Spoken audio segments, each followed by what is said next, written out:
RPSC grade first और second के लिए online video class, online test series, e book और ई नोट्स के रूप में सटीक, प्रामाणिक, विश्लेषित और व्याख्यात्मक विषय वस्तु को पढ़कर अपनी परीक्षा की तैयारी को पूर्णता प्रदान करने के लिए आज ही अपने मोबाइल के प्ले स्टोर में जाकर Sanskrit Saraswati mobile application download करें, इंस्टॉल करें, क्योंकि इसे डाउनलोड कर डाला तो लाइफ झिंगा लाला।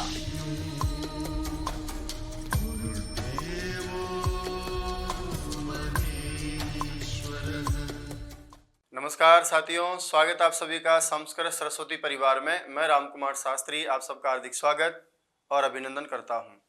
प्यारे साथियों, हम सब एक बार फिर तैयार हुए हैं दृढ़ निश्चय करके, लगन, इच्छा शक्ति के साथ में मेहनत करने के लिए। जिंदगी की जो भी हमने 25-30 साल दिए हैं एक तपस्या करने के लिए कि हम कभी बीएड और एमए करने के बाद प्रथम श्रेणी स्कूल व्याख्याता भर्ती में अपना सिलेक्शन लेंगे, अपने परिवार का और इस समाज का आगे नाम रोशन करेंगे।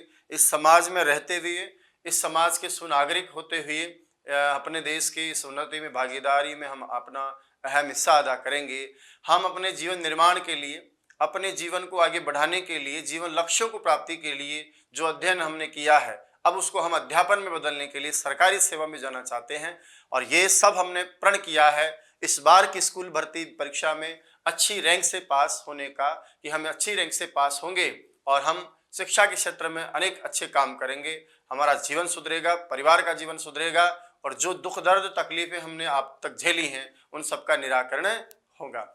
स्कूल व्याख्याता भर्ती परीक्षा का मतलब है आप 12वीं कक्षा तक के विद्यार्थियों को पढ़ाएंगे। पहले केवल 11 और 12 की क्लास को हम पढ़ाते थे, लेकिन अब आरटीई एक्ट के तहत, एनसीएफ के राष्ट्रीय पाठ्यचर्या के तहत, नवीन शिक्षा नीति के तहत वर्तमान सरकारी विद्यालयों में आपको कोई भी कक्षा पढ़ाने के लिए दी जा सकती है। आप कक्षा 9 से 12 भी पढ़ा सकते हैं। आवश्यकता पड़ने पर आप 6ठी कक्षा से 12 कक्षा तक भी पढ़ा सकते हैं। इसलिए हमको हर तरह से तैयार होना है। अध्यापक की बहुत सारी विशेषताएं हम पढ़ते हैं। सबसे प्रमुख विशेषता होती है उसका ज्ञान पर एकाधिकार होना चाहिए, ज्ञान पर जबरदस्त अधिकार होना चाहिए, जिससे आत्मविश्वास आता है। हजारों लाखों विद्यार्थियों के सामने भी आपसे कोई बात करने को कहे, कुछ बातें आप बताने के लिए, आपको तैयार करने के लिए कहें, तो नाम मात्र का झिझक, किसी भी प्रकार की कोई आशंका आपके दिल और दिमाग में नहीं होनी चाहिए। दूसरा, एक सुयोग्य अध्यापक का दूसरा लक्षण होता है उसकी अभिव्यक्ति बहुत गजब की होनी चाहिए। ज्ञान और अभिव्यक्ति ही अध्यापक के दो प्रमुख विशेषताएं हैं, दो प्रमुख लक्षण हैं। यदि आपको विषय पर अधिकार है और आपका अभिव्यक्ति संप्रेषण कौशल, अभिव्यंजना कौशल आपका जबरदस्त है, तो इसका मतलब है कि आप बहुत ही अच्छे, श्रेष्ठ, सर्वश्रेष्ठ अध्यापक बनने की ओर अग्रसर हैं। अपने छात्रों को आप बहुत अच्छा सिखा सकते हैं। आप अपने छात्रों के अधिगम को उन्नत बनाने में समर्थ हैं, योग्य हैं। और इन्हीं योग्यताओं के विकास के लिए हम प्रशिक्षण, बीएड आदि, बीएसटीसी आदि के प्रशिक्षण कार्यक्रम लेते हैं। उसका मुख्य उद्देश्य यही तो है कि हम छात्र अध्यापक जीवन जिए, यानी छात्र रूप में अध्यापक के जैसा जीवन जिए, ताकि आगे जाकर के एक सुयोग्य शिक्षक बन सकें। अधिकार, आत्मविश्वास के साथ, स्वाभिमान के साथ इस वृत्ति को आप अपना सकें। आपकी जिंदगी के दुख दर्दों को याद करते हुए, उन सारे दुख दर्दों को दूर करने का प्रयास करते हुए इस बार की स्कूल व्याख्याता भर्ती में आपका सिलेक्शन होना चाहिए, ऐसा आपका भी प्रण है। और आप संस्कृत सरस्वती परिवार से जुड़े हैं, इसके लिए मैं आप सबका बहुत बहुत धन्यवाद देता हूं और वादा करता हूं जिस मानसिकता के साथ आप मुझसे जुड़े हैं और जिस मानसिकता के साथ आप अपनी तैयारी को आगे बढ़ाना चाहते हैं, मैं अपने इस अपेक्षा पर, आपकी उम्मीदों पर खरा उतरने का 100% प्रयास करूंगा और आपको अधिकतम आपकी परीक्षा में अंक तक ले जाने का पूरा प्रयास करूंगा। आपकी नाव को बेड़ा पार करना मेरा उत्तरदायित्व है। आपने मुझ पर भरोसा किया है, तो मैं इस मंच के माध्यम से आपसे वादा करता हूं कि जहां तक, जितना अधिकतम क्षमता तक, जितनी योग्यता तक, जितने ज्ञान अनुभव तक और एक मर्यादा तक, जहां तक मैं आपके साथ काम कर सकता हूं, मैं आपके साथ दिल और दिमाग से, हर तरह से, शरीर से, मेहनत से, कठोर तप से, हर तरह से आपके साथ में खड़ा रहूंगा। बशर्ते बस आपसे इतनी सी उम्मीद रहेगी, जो आपको पढ़ाया जाए उसका रिवीजन आप करते रहें। आप जब भी मुझे सुने, आपकी आंखें, कान और मस्तिष्क सक्रिय रहे, आपके हाथ की लेखनी चलती रहे। इससे ज्यादा अपेक्षा आपसे मुझे कुछ नहीं चाहिए। 3 से 4 महीने के इस कोर्स का जो आपका मेरा साथ रहेगा, मैं वादा करता हूं आज की इस पहली क्लास से आपके अनुभव कुछ अलग होंगे और उस अंतिम क्लास में जिस दिन मैं फिर आपसे चर्चा करूंगा, उस दिन का अनुभव भी कुछ अलग रहेगा। इसी अपेक्षा के साथ कि आपके परीक्षा में इस बार अच्छे अंक आएंगे और संस्कृत विषय में अच्छे अंकों से आप पास होंगे, आपकी नौकरी लगेगी। आपका और मेरा एक ही लक्ष्य है। मैं भी यही चाहता हूं कि आप पढ़ करके सरस्वती परिवार के सदस्य यदि आप बने हैं तो ईश्वर आपको जरूर नौकरी देगा। हम अपनी मेहनत से, हम अपने कर्मों से, अपनी लगन से, आवश्यकता से, चेष्टा से, अनुसंधान से, कठोर तप से और भयंकर पढ़ाई से ये सब हम प्राप्त करके रहेंगे, छीन करके रहेंगे। ये आपका और मेरा प्रण होना चाहिए। स्कूल व्याख्याता भर्ती परीक्षा का जो प्रश्न पत्र आता है उसमें हमारे 2 प्रकार के कार्यक्रम हैं। आज हम इस पाठ्यक्रम की विस्तृत चर्चा इसलिए करेंगे क्योंकि जब तक किसी सिपाही को लड़ने के तौर तरीके नहीं पता हो, रास्ते नहीं पता हो, कौन से हथियार का कहां प्रयोग करना है ये नहीं पता हो, किस किस तरह से किस शत्रु को मारा जाता है ये नहीं पता हो, मंजिल तक कैसे पहुंचा जाता है ये नहीं पता हो, पूर्व की रणनीति क्या रही थी, अब क्या होनी चाहिए ये नहीं पता हो, तब तक युद्ध सैनिक नहीं जीतता है। हम भी सैनिक की भांति हैं।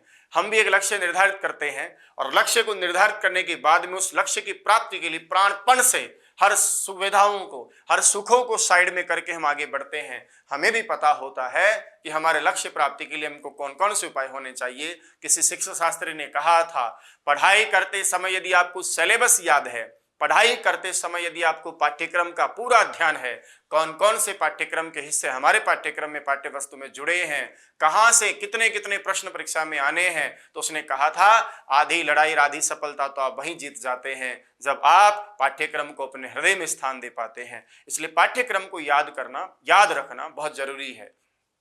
इसके लिए हम विगत परीक्षाओं के प्रश्न पत्रों को भी टटोलते हैं। बहुत सारी बातें छोटी छोटी जो हम समय समय पर मैं आपके साथ करता रहूंगा ताकि आपको ये सब कार्यक्रम सहज लगे और आप हमेशा हमेशा पूर्ण ऊर्जा के साथ, आपकी अधिकतम ऊर्जा को झोंक देना है। इस बार अधिकतम ऊर्जा का उपयोग करना है। क्यों जापानी लोग आगे रहते हैं, क्यों चाइनीज लोग विकास के पथ पर आगे हैं? क्योंकि वो एक ही बात कहते हैं कि योग्यता सबको बराबर दी है, बस काम में लेने के तौर तरीके सबके अलग हैं। अरे हमारे यहाँ लाखों विद्यार्थी प्रतियोगी परीक्षाओं में बैठेंगे, फिर क्यों हम निश्चित ही विद्यार्थियों का सिलेक्शन होता है?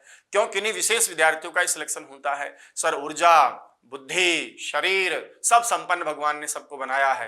केवल हम उस ऊर्जा का, उस बुद्धि का कितना लेवल तक काम कर सकते हैं, कितना कर पाते हैं, यही व्यक्तिगत विभिन्नता हमको किसी को सफल और किसी को असफल बना देती है।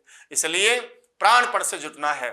एक ही बात ध्यान रखें, इस अध्यापक से ज्यादा हम करके दिखाएंगे। मेरा चैलेंज आपको, खुला चैलेंज आपको कि आपको खुद को पढ़ते हुए एहसास करवा दूंगा, यार ये अध्यापक कितनी मेहनत करता है सिर्फ हमको पढ़ाने के लिए, तो क्यों ना फिर हम मेहनत करें अपने आप को पढ़ाने के लिए, अपने आप से सीखने के लिए। आप 10% करिएगा, बाकी 90% मेरा काम रहेगा। बस ईश्वर की कृपा बनी रही। जितना भी ज्ञान अनुभव मुझे ईश्वर ने, माँ सरस्वती ने दिया है, तो आज हम माँ सरस्वती को प्रणाम करके, गणेश जी को वंदन करके, प्रणाम करके, ईश्वर को प्रणाम करके, अपने माता पिता को प्रणाम करके, गुरुजनों को प्रणाम करके, हमसे जितने भी बड़े हैं उन सभी वृद्ध प्रौढ़ नागरिकों को जिनका जीवन में हम सबके प्रति कहीं ना कहीं अच्छा व्यवहार रहा, हमारे ऊपर उनकी कृपा रही, शुभकामनाएं हमको मिलती रही, मिलती रहेंगी, उन सबको प्रणाम करके आज मैं राम कुमार शास्त्री आपके साथ स्कूल व्याख्याता भर्ती के इस पाठ्यक्रम को प्रारंभ करता हूं और ईश्वर से कामना करूंगा कि हमारी प्रथम क्लास से लेकर अंतिम क्लास तक अच्छी शानदार क्लासेस चले। हर दिन एक आप नया कुछ सीखें, हर दिन एक नया अपडेट आप में हो, हर दिन ऐसा लगे कि यार हम सीख रहे हैं अब तो हम कर लेंगे, हम सीख रहे हैं अब तो हम कर लेंगे। पढ़ने और पढ़ाने को बहुत कर लिया आपने, अब सीखने और सिखाने की डगर चलना है। संस्कृत विषय को आधार मानकर एक भी प्रश्न आपका गलत नहीं होना चाहिए। ये मेरा भी प्रण होना चाहिए, आपका भी प्रण होना चाहिए। आपकी होड़ हो कि सर आपके साथ के साथ चलेंगे, आपसे आगे चलेंगे, और मेरी भी होड़ हो कि चलो भैया मैं आपसे आगे चलता हूं, मैं भी आपके साथ चलता हूं। मजा आ जाएगा सर आपको। सरल भाषा में संस्कृत सीखने के लिए आप लोगों ने मुझे बहुत प्यार प्रेम दिया। केवल व्याकरण को ही नहीं, मैंने शिक्षण विधियों को, भाषा विज्ञान को, साहित्य को, दर्शन को हर तरह से उठा करके आपके सामने रखा है। एक सरल सी भाषा, एक अपनी सी भाषा में प्यार प्रेम से सभी विद्यार्थियों को मित्रवत अपने भाई बंधु के समान समझकर मैंने आपको सिखाने का प्रयास किया है, और यही कारण है कि आपने भी मुझे अतिशय प्रेम दिया है। इस प्रेम के लिए मैं आप सबका दिल से बहुत बहुत आभारी हूँ।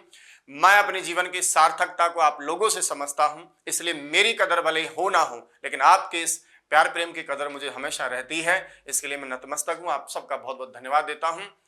मैं माँ सरस्वती को प्रणाम करते हुए इस मंच के माध्यम से ये कहता हूं कि संस्कृत जगत के इतिहास में आप सब लोगों ने जो प्यार प्रेम दिया है उसका विशेष कारण जो बड़े लोग हैं वो ये बताते हैं कि मैंने केवल व्याकरण को ही नहीं बल्कि शिक्षा के साथ साथ साहित्य की शिक्षा को भी, साहित्य के शिक्षण को भी, भाषा विज्ञान को भी, भाषा दर्शन को भी, दर्शन को भी, साहित्य को भी, वैदिक साहित्य को भी हर तरह से आपके साथ रखा है ताकि कोई भी पाठ्यक्रम का सिलेबस का हिस्सा छूटे नहीं। आप पढ़ें ये मैंने कभी नहीं कहा, मैं पढ़ा रहा हूं, बस आप देखते रहें, हमेशा यही रखा है। आपके हिस्से का काम, आपकी मेहनत का थोड़ा मैंने हिस्सा अपने ऊपर लेकर के जिम्मेदारी से इस कार्य का निर्वहन करने का प्रण किया है और यही कारण है कि आपकी मेहनत थोड़ी कम हो जाती है। आप वो पढ़ते हैं, वो ज्यादा पढ़ते हैं, सीखते हैं जहां लोग नहीं पढ़ पाते हैं। बाकी सामान्य सारी चीजें तो मैं आपको सिखा ही रहा हूं। तनिक कहीं कहीं कड़वाहट रहती है, लेकिन याद रखना सर, दवाइयां हमेशा कड़वी रहती हैं, इलाज भी वही करती है। मीठी गोलियों से कभी आज तक किसी की बीमारी दूर नहीं हुई है। मीठी गोली से आदमी पागल ही बना सकता है, बुद्धू बना सकता है, किसी प्रकार की आदि और व्याधि का समाधान नहीं मिलता है। तो हम वादा करते हैं आपसे कि संस्कृत सरस्वती परिवार से आप जुड़े हैं, अंत तक क्लास तक आप बने रहेंगे, सीखते रहेंगे, एक नई ऊर्जा के साथ, एक अलग से ही आपके जीवन में, एक अलग ही आपके जीवन का फ्लो होगा। केवल पढ़ना और पढ़ाने की बात नहीं है, यहाँ सीखने और सिखाने की इस परंपरा में वाणी से, मेरे जीवन आदर्शों से मैं कोशिश करूंगा आपके जीवन में कि कुछ क्रांतिकारी परिवर्तन भी हों। जब क्लास का अंतिम छोर आए, आपको एक कभी नहीं लगना चाहिए कि हम संस्कृत पढ़ लिए हैं, आपको लगना चाहिए हमने संस्कृत को अब की बार सीख लिया है, हमने अब की बार संस्कृत को जी लिया है। अरे रीट के पाठ्यक्रम के विद्यार्थी, साइंस, मैथ और कॉमर्स के विद्यार्थी जब हमसे जुड़ते हैं और वो भी जाते जाते कहते हैं गुरुजी आनंद आ गया, तो हम तो सब एक ही सरस्वती माँ संस्कृत सरस्वती परिवार के सदस्य हैं, हमने तो संस्कृत को सालों साल पढ़ा है, जिया है, सीखा है, फिर तो आपको पढ़ने में और मुझे पढ़ाने में भी अथाह आनंद आना ही चाहिए।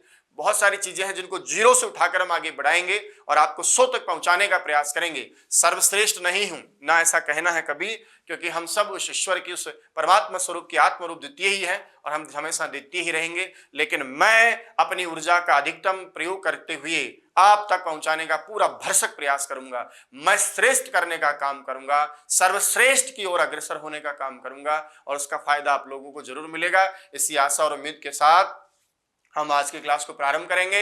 यहाँ व्याकरण शिक्षण विधियां सेकंड ग्रेड में आपके उधर आती हैं और इधर आपके भाषा विज्ञान, आपका दर्शन, साहित्य, किसी भी प्रकार की कोई भी चीज हो सर, बहुत विस्तार से डिटेल में आपको समझाते हुए चलूंगा। बस मुझे ज्ञान पिपासु विद्यार्थी चाहिए, ये नहीं चाहिए सर इतना सा बता दो और हमारा परीक्षा में सवाल आ जाए, हमारा काम हो जाए। मैं ऐसा कभी नहीं चाहता, मैं चाहता हूं जीरो से उठाते हुए आपको हीरो तक पहुंचाने का काम करें। हमारी परीक्षा में ये भावना नहीं होनी चाहिए सर कट ऑफ 78 गई थी हमारे 80 आ जाए, ना भाई ना, हमारे तो 100 में से 100 ही आने चाहिए सर। किसी भी कीमत पर हम समझौता नहीं करेंगे जब तक हमारे 100 में से 100 नहीं आते। मुझे तो टॉप रैंक ही चाहिए सर, मुझे तो पीछे लटकना नहीं है। बस की सवारियां जो पीछे लटकी रहती है ना, कभी पता नहीं कब खतरा कब आ जाए, धचोका और धक से ढह जाए। हम लोग तो सर सेफ जोन में चाहते हैं, हम तो फर्स्ट रैंक चाहते हैं। आप हमें बस बताते जाइएगा, हम हमारा काम करते हैं, तब देखिए मजा सीखने का। फिर राम कुमार की जो अदम्य क्षमताएं हैं, बहुत सारी दुनिया भर का जो मुझमें अनुभव है और जितना सा मुझमें ज्ञान है, उसका मैं पूरा निचोड़ आपके उसमें प्रभाव में प्रभावित कर दूंगा। वादा है मेरा, क्लास के अंतिम दिन आपकी आंखों से आंसू नहीं आ जाए मेरी बातें सुन करके, और आपका आत्मविश्वास चरम पर ना हो और आपकी अपनी आंखों में रात को सोते हुए अपने आप को अध्यापक समझकर सपने ना आए। तो याद करना सर, मैं इसी दिन आपके साथ, मैं पूरे आपका जो है, जो भी हम आपसे अपेक्षा रखते हैं, सारी चीजें लौटा देंगे। हम हमेशा ईमानदारी से काम किया है। जब भी आपको पढ़ाने का, जो भी ये बंदे पढ़ के गए हैं, बंधु साथी मेरे पढ़ के गए हैं, आज भी मुझसे जुड़े हुए हैं, एक बात बोलते हैं सर, अच्छा पढ़ाना, सीखना, सिखाना ये सब अलग बात है, लेकिन आप दिल के बहुत अच्छे हैं, विनम्र भाव से हमको इतने लाड प्यार से आपने हमें रखा है। उस लाड प्यार को बनाए रखने के लिए, क्योंकि मैं भी चाहता हूं कि मैं आपसे लाड प्यार से पढ़ाऊंगा तो आप भी मुझे लाड प्यार से रखेंगे, आपके माँ बाप दुआएं देंगे, आशीर्वाद देंगे, उसी आशीर्वाद के लिए मैं आप लोगों के साथ काम करता हूं। तो चलिए साहब, संस्कृत जगत के इतिहास में इस बार स्कूल व्याख्याता भर्ती परीक्षा के जितने भी हमारे पद हैं, वो सारे पद सरस्वती परिवार के होने चाहिए, ये मेरा प्रण है। अब आप अपने आप का क्या प्रण कर रखा है आपने, वो तो भगवान जाने कि आप जाने, लेकिन मेरा ये प्रण है कि इस बार स्कूल व्याख्याता भर्ती परीक्षा के पेपर में जितने भी सीटें आई है, वो सारी सीट संस्कृत सरस्वती परिवार के हिस्सेदारी लोगों में होनी चाहिए। जिस परिवार से जुड़ा है, उसकी मेहनत के आगे, उसकी लगन के आगे, उसके ज्ञान विज्ञान के आगे, उसके अनुभव के आगे, उसकी इच्छा शक्ति के आगे मुझे तो नौकरी चाहिए, वरना सर जिंदगी नरक है मेरी, मरे हुए के समान हूं मैं। ऐसा सोचकर जो पढ़ने वाला, नौकरी को ही अपनी जिंदगी मानने वाला, उस आदमी की नौकरी होनी चाहिए। इस बार की कट ऑफ में 1 से लेकर अंतिम छोर तक जो सीटें हैं वो सब हमारी होनी चाहिए, ये मेरा प्रण है। अब आपका प्रण क्या है वो आप जाने सर। यदि आप भी कुछ ऐसा ही सोचते हैं तो फिर तो मजा ही आ जाएगा। फिर तो पढ़ना और पढ़ाना, सीखना और सीखना दोनों ही लाजवाब होंगे। और याद रखना परीक्षा में पास होने पर ही सब सार्थक होता है। मैं यहाँ बहुत ज्ञान विज्ञान दे दूं आपको, बहुत बढ़िया से, जिसको हम कहते हैं जिसको सब कुछ आता है, सर्वज्ञ बना दूं आपको, पंडित बना दूं आपको, रट रट के आप सारा सीख जाएं, लेकिन आप फिर भी परीक्षा में असफल हो जाएं, सर आपकी मेहनत भी नहीं दिखेंगी, दुनिया कहती रहेंगी पढ़ता ही नहीं था साहब, पढ़ने वालों का तो सिलेक्शन हो जाता है। उसी प्रकार यदि मैं आपको नहीं सिखा पाया तो मुझे भी दुनिया ही कहेगी क्या पढ़ाता है साहब, पढ़ाता तो सिलेक्शन हो जाता। तो मेरे लिए भी चैलेंज है सर, आपके लिए भी चैलेंज है, मुझे भी किन्हीं लोगों को जवाब देना है, आपको भी किन्हीं लोगों को जवाब देना है, और जिनको जवाब देना है वो लोग ही कुछ ऐसे हैं, उनकी फितरत है सर, मौखिक से कभी वो जवाब नहीं चाहेंगे। हम जवाब देंगे अपने कर्मों से, हम जवाब देंगे अपनी मेहनत से, हम सफल होकर दिखाएंगे। कहने की जरूरत नहीं है, अपने आप उसके कानों में जाएगी, भैया उसका सिलेक्शन हो गया, भैया उसने सिलेक्शन करवा दिया है। इस प्राणपण के साथ, पूरी ऊर्जा के साथ, पूरी क्षमता के साथ अब हम जुड़ने वाले हैं स्कूल व्याख्याता भर्ती परीक्षा के लिए। उठ जाओ, हो जाओ तैयार साथियों, हो जाओ तैयार। तो एक छोटी सी लाइन और मां सरस्वती के आशीर्वाद से हम आगे बढ़ेंगे। मंजिल से कह दो अभी पहुंचा नहीं हूं मैं, मंजिल से कह दो अभी पहुंचा नहीं हूं मैं, मुश्किलें जरूर है लेकिन ठहरा नहीं हूं मैं। तो जितनी भी जिंदगी में मुश्किलें आई हैं अब वो चलती रहेंगी, उनको हिस्सा बनाइए, जिंदगी संघर्ष का हिस्सा है, उनसे डरिए मत, प्यार कीजिएगा। सर यदि हमारे पास कुछ नहीं है ना तो हम कुछ पाने का प्रयास कर रहे हैं, होता तो क्यों करते।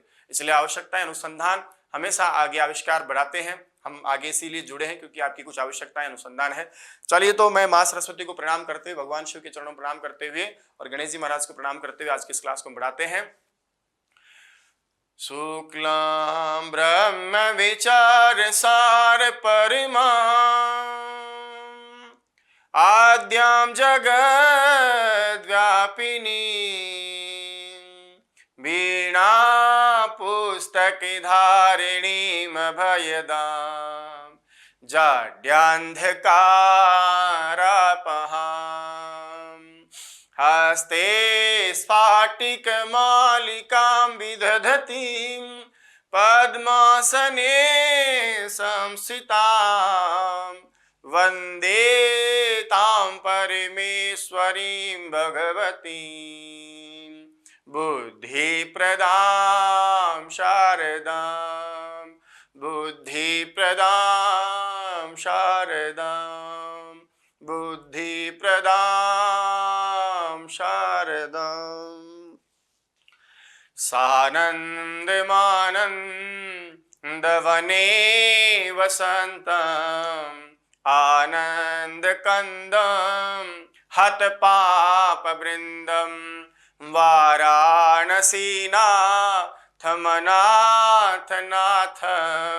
श्रीविश्वनाथं शरणं प्रपद्ये श्रीविश्वनाथं शरणं प्रपद्ये। वक्रतुंड महाकाय सूर्य कोटि संप्रभ निर्विघ्नं कुरु मे देव सर्व कार्येषु सर्वदा। इन पढ़ने वाले बच्चों की सद्बुद्धि देना भगवान, कि इनके दिमाग में सब घुसे और मुझे भी निरंतर इस कार्य के प्रगति पथ पर आगे बढ़ाते रहना, ताकि अंत तक हमारी इस क्लास सकुशल चलती रहे। बात करते हैं दोस्तों, अब हम स्कूल व्याख्याता भर्ती परीक्षा के पाठ्यक्रम को आधार मान करके आज हम चर्चा के लिए जुड़े हैं। आगामी समय में हम देखेंगे स्कूल शिक्षा विभाग में स्कूल व्याख्याता भर्ती परीक्षा। मैंने अभी अभी आपसे कहा कि आजकल जमाना बदल गया है। पहले तो हम लोग क्या 8 में ही रहते थे साहब, मैं तो 11वीं 12वीं कक्षा को ही पढ़ाता हूं, पर सर अब ऐसा नहीं है। अब आगामी इन क्लासेज में हमारे एक और कार्यक्रम जुड़ जाता है कि हम स्कूल व्याख्याता भर्ती परीक्षा में न केवल 9वीं से 12वीं तक के बच्चों को या केवल 11वीं 12वीं के बच्चों को नहीं पढ़ाते हैं, बल्कि इस भर्ती परीक्षा में अब हम अन्य विषयों को आधार मान करके, अपना विषय तो हम पढ़ाएंगे लेकिन कई बार आवश्यकता होने पर अलग विषय भी पढ़ाते हैं। तो स्कूल व्याख्याता भर्ती परीक्षा का जो भी हमारा पेपर है उसकी हम चर्चा करने वाले हैं। आप सब जानते हैं सर, यहाँ 2 प्रश्न पत्रों का कार्यक्रम होता है। एक प्रश्न पत्र तो आपका सामान्य ज्ञान का होता है। सामान्य ज्ञान से मेरा मतलब है जो हमारा विशेष पाठ्यक्रम होता है सामान्य ज्ञान का, जिसको आप जीके वगैरह कह देते हैं। तो एक तो आपका पेपर किसका होता है, सामान्य ज्ञान का होता है, जिसको हम कह देते हैं जनरल जीके या जीएस, सामान्य ज्ञान विज्ञान का जो आपका पाठ्यक्रम है। एक तो भैया आपका ये प्रोग्राम होता है।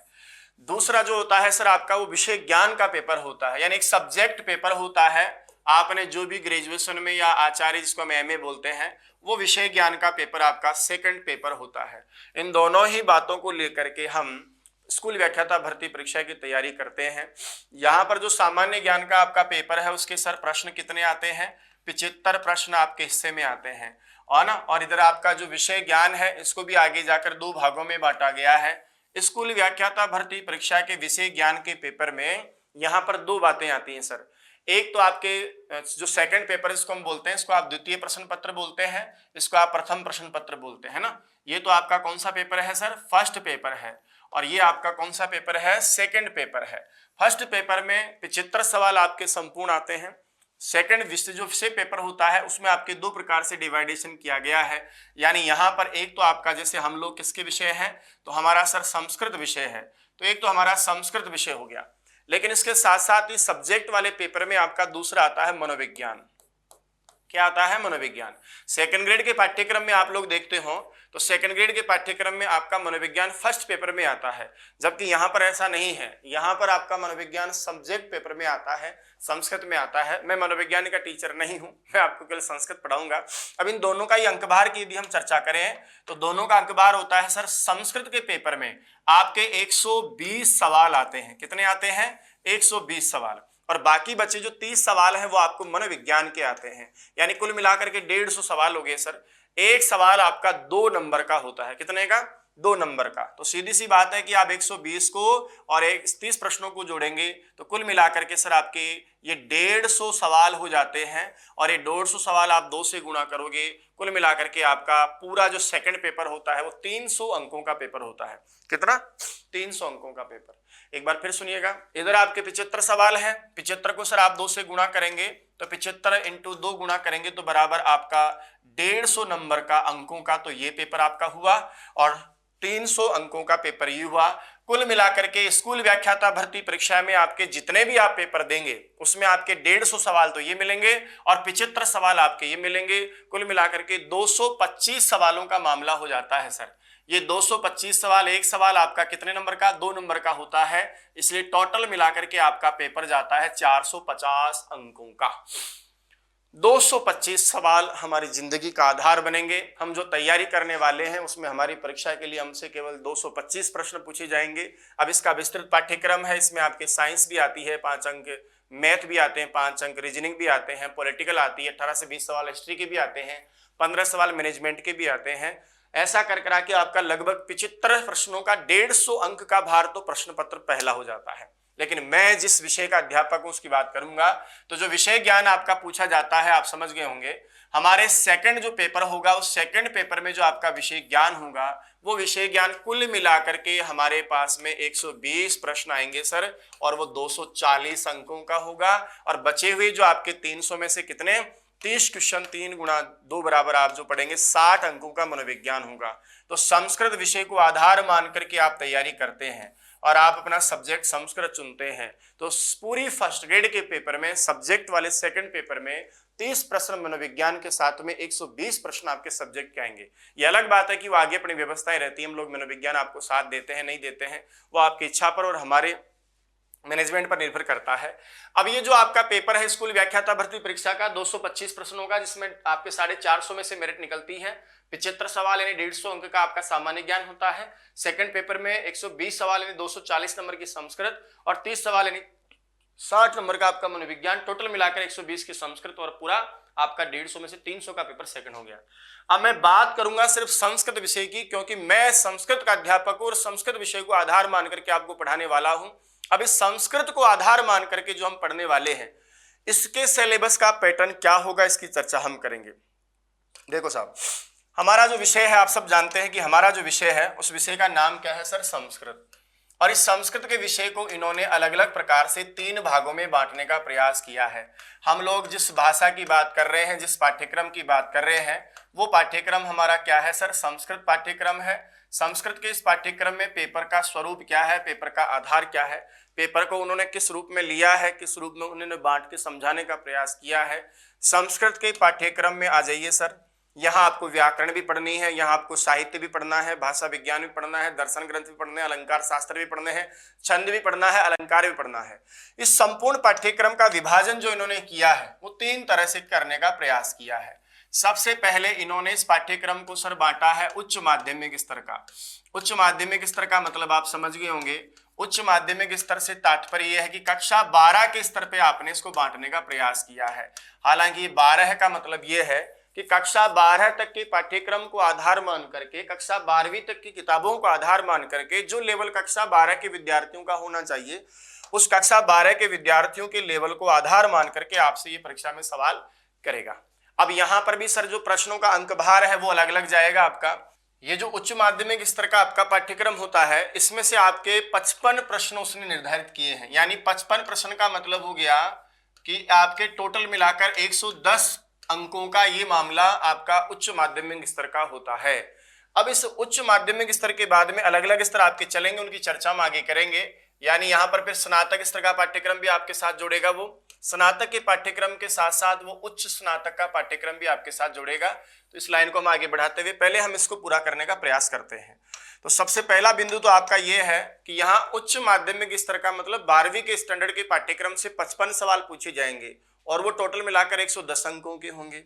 अब उच्च माध्यमिक स्तर के पाठ्यक्रम को भी इन्होंने बांटने का प्रयास किया है, और वो कैसे बांटने का प्रयास किया है, वही व्याकरण और साहित्य के आधार पर बांटने का प्रयास किया है। यानी एक पोर्शन तो आपका होता है व्याकरण का, यानी व्याकरण संबंधी प्रश्न पूछे जाएंगे, और एक आपका पोर्शन होता है, विभाजन होता है, वो होता है आपका साहित्य का। यानी दूसरे जो प्रश्न आपके होंगे वो साहित्य के आधार पर पूछे जाएंगे। अब इन दोनों ही प्रकार के प्रोग्राम्स में, दोनों ही प्रकार के विभाजन में यहाँ व्याकरण का पोर्शन ज्यादा है। वैसे भी स्कूल व्याख्याता भर्ती परीक्षा में साहित्य के प्रश्न थोड़े कम आते हैं और एवरेज व्याकरण के प्रश्न सबसे ज्यादा आते हैं।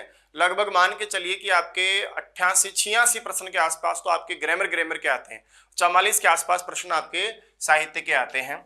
अब हम बात करें कि साहब व्याकरण विषय को आधार मान करके कौन कौन से टॉपिक आपको पढ़ने होते हैं और साहित्य को आधार मान करके कौन कौन से टॉपिक आपको यहाँ पढ़ने होते हैं।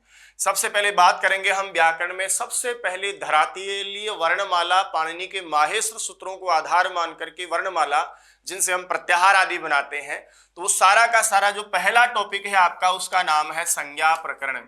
यानी सबसे पहले जिस टॉपिक का आप अध्ययन करते हैं उस टॉपिक का नाम क्या है, संज्ञा प्रकरण है। संज्ञा किसी का नाम होता है, जैसे आप अलग अलग संज्ञाओं में पढ़ेंगे। आप संयुक्त संज्ञा क्या है, संहिता संज्ञा क्या है, उपसर्ग संज्ञा क्या है, इत संज्ञा क्या है, लोप संज्ञा क्या है, कुछ तो आपके पाठ्यक्रम में दी हुई है, लेकिन कुछ का विभाजन आपको करना पड़ेगा। इस संज्ञा प्रकरण में सिर्फ संज्ञा के साथ साथ, यानी केवल संज्ञा का अध्ययन आप नहीं करेंगे, संज्ञा के साथ साथ आपको उच्चारण के स्थान भी पढ़ने हैं कि वर्णों के कौन कौन से उच्चारण स्थान है, और उसके अलावा एक आपका प्रयत्न या यत्न का पार्ट भी इसी में आता है।